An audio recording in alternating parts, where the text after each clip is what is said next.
Tuhan peliharakan, pada Tuhan ada lindungan. Tuhan peliharakan,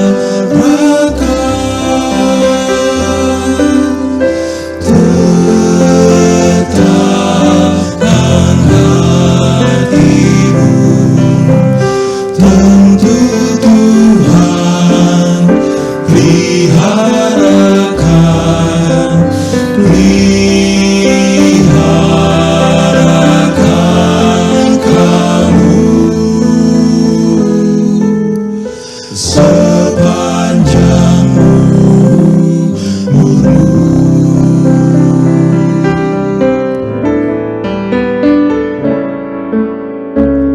Dalam pergumulan tiap hari, Tuhan peliharakan.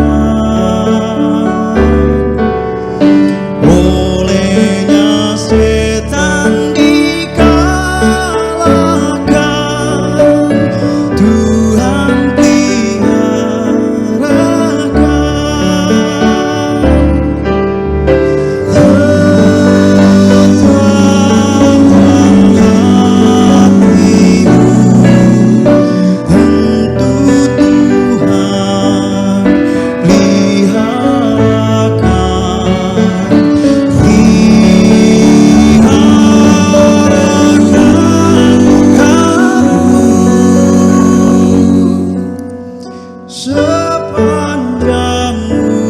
umurmu.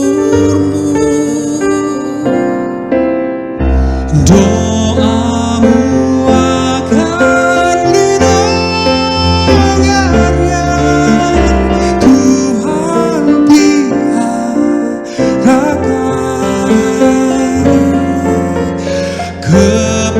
Keperluanmu diberikannya, Tuhan peliharakan,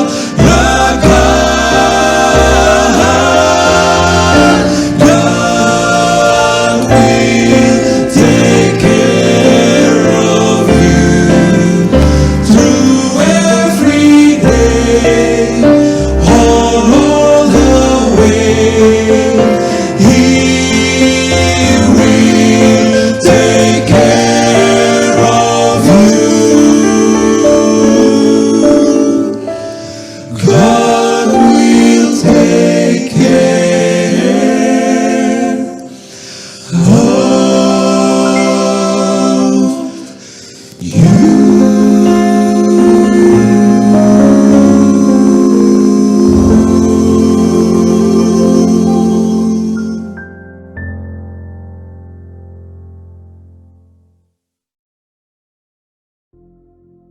Shalom, selamat bertemu lagi di dalam 10 hari berdoa. Kita sangat bersyukur kepada Tuhan sebab telah memberikan kita banyak berkat dalam kehidupan, sehingga kita dapat untuk berkumpul lagi pada saat sekarang ini untuk mengikuti malam kedua terakhir. Dan esok kita akan selesaikan 10 hari berdoa ini. Baik, tema yang tentu tetap sama, kembali ke altar.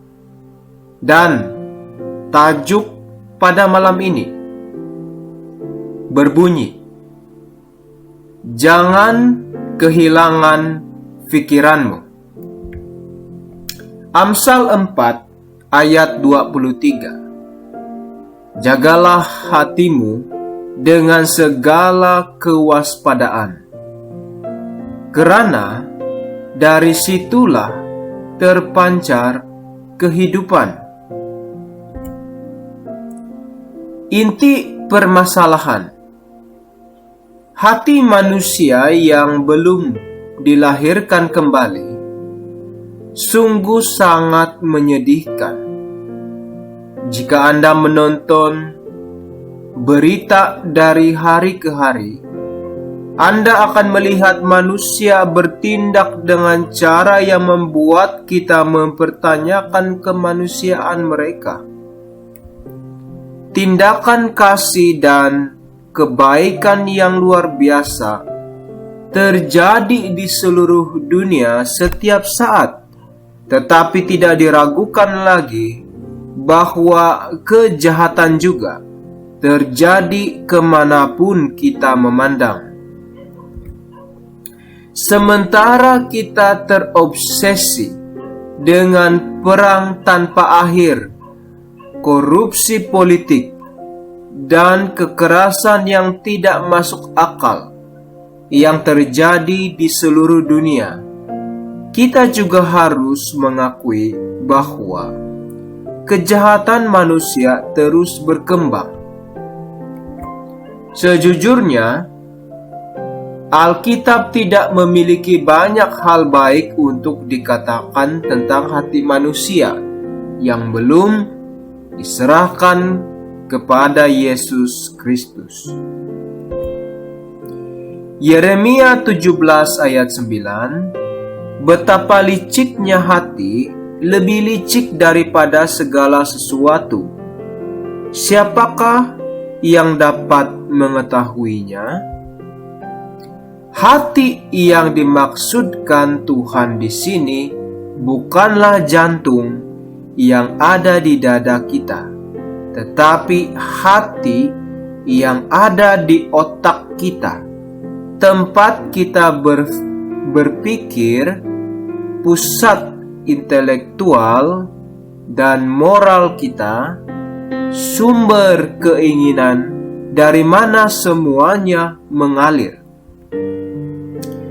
Lukas 6 ayat 45. Orang yang baik mengeluarkan barang yang baik dari perbendaharaan hatinya yang baik, dan orang yang jahat mengeluarkan barang yang jahat dari perbendaharaannya yang jahat. Karena yang diucapkan mulutnya meluap dari hatinya.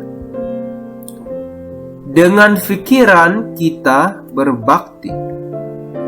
Ellen White menulis, pikiran mengendalikan seluruh manusia.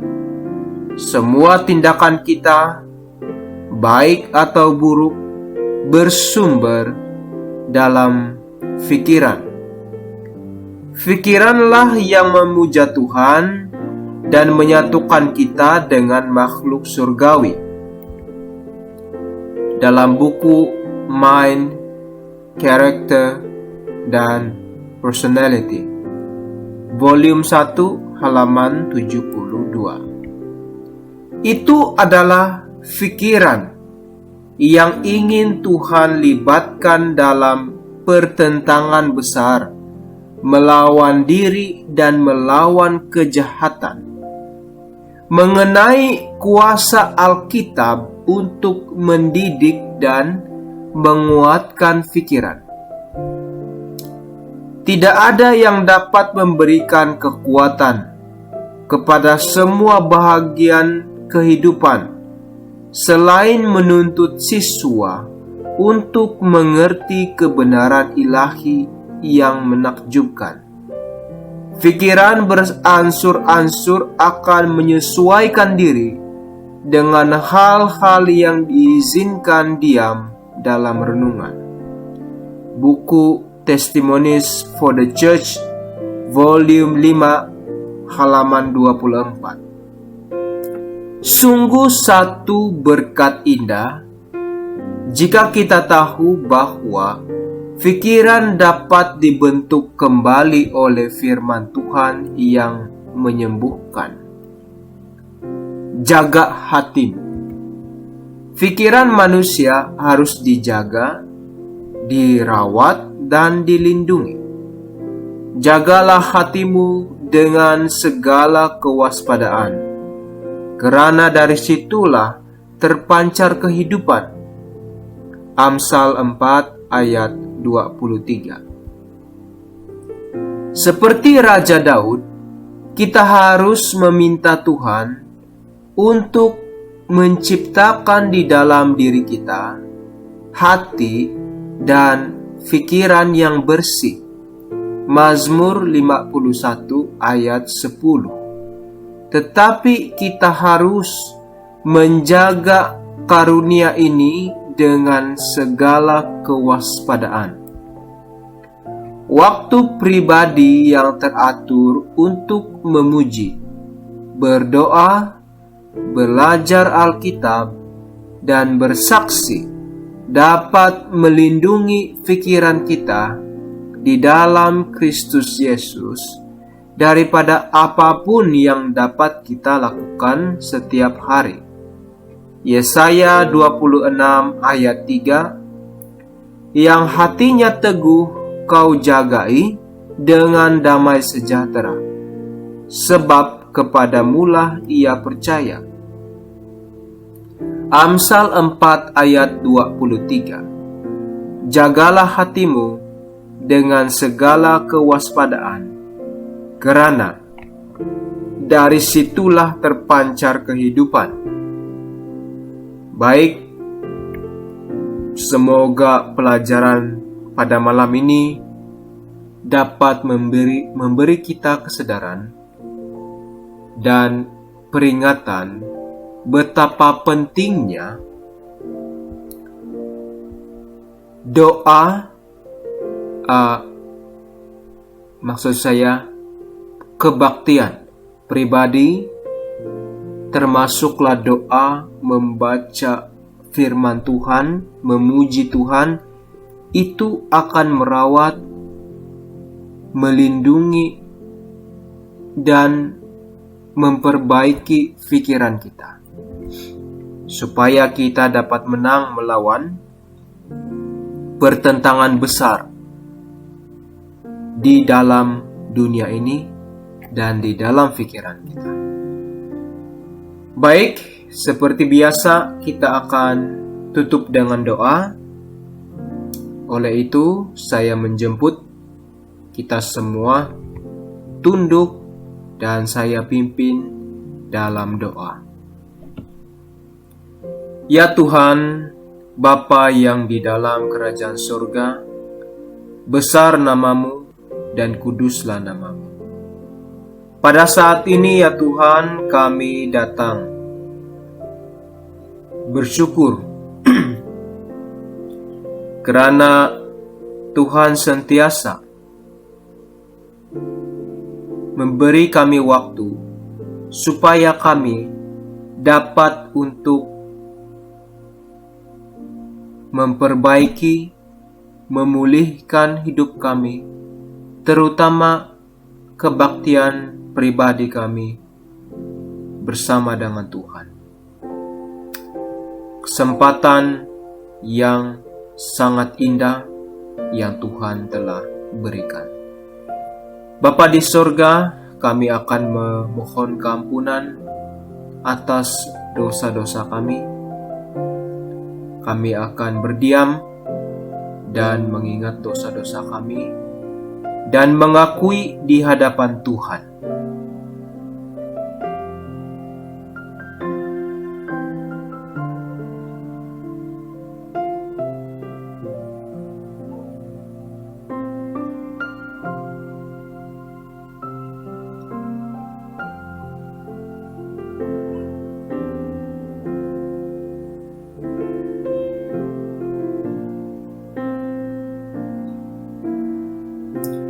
Ya Tuhan Bapa di sorga, terima kasih karena telah mengampuni kami, dan kami akan mendoakan beberapa perkara pada saat ini ya Bapa.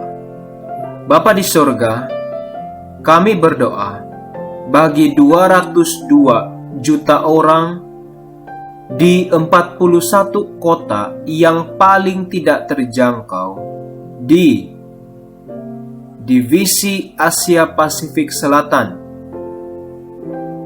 untuk mengenal Yesus.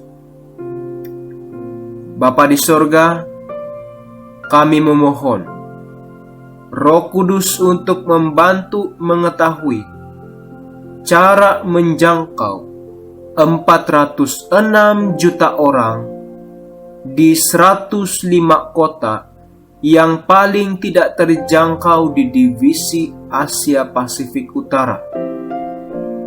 Bapa di sorga, kami berdoa agar sebagai Adventist Chaplaincy Ministries untuk dapat menggerakkan pendeta dan anggota yang tertarik untuk melayani mereka yang berada di dalam penjara. Tuhan di sorga, kami berdoa untuk guru-guru sekolah sahabat kami. Tolong beritahu mereka betapa pentingnya pekerjaan mereka untuk anak-anak kita. Bapa di sorga, inilah permohonan secara mengglobal dan lokal. Tuhan, dengarkanlah itu, supaya pekerjaan Tuhan dapat tersebar cepat dan kami dapat untuk mempercepatkan kedatangan Tuhan dengan melakukan kerja-kerja yang kami harus lakukan. Sekiranya kami diutus ya Tuhan, kiranya kuatkanlah dorongan itu dalam hati kami dan beri kami semangat untuk menyambut dan melakukannya. Bapa di sorga, terakhir sekali, Engkau lihatlah setiap satu keperluan para anggota. Bapa di sorga, sekiranya ada daripada ahli keluarga kami yang kami tahu mereka rindu untuk datang kepada Tuhan, namun ada halangan daripada keluarga mereka, ataupun halangan disebabkan hati mereka masih ragu-ragu, masih dua hati. Bapa di sorga, Engkau akan segera datang. Berikanlah mereka dorongan hati ya Tuhan, untuk membuat keputusan yang bijak di akhir-akhir masa ini, supaya tidak ada satu orang pun yang mendapat nasib yang tidak adil. Tetapi biarkanlah mereka dapat membuat keputusan dengan jelas, sehingga tidak ada lagi yang masih di atas pagar, supaya orang-orang yang harus diselamatkan akan diselamatkan dan pekerjaan Tuhan akan selesai. Tuhan, untuk kami berdoa untuk diri kami sendiri agar kuat. Meskipun kadang-kadang kami rasa lemah, tetapi kami tidak mau meninggalkan ibadah kami. Sebab ibadah kami itulah yang akan menaikkan kembali semangat kami. Sehingga Tuhan datang, kami ada satu bentuk konsistensi yang tidak dapat digoyahkan oleh apapun.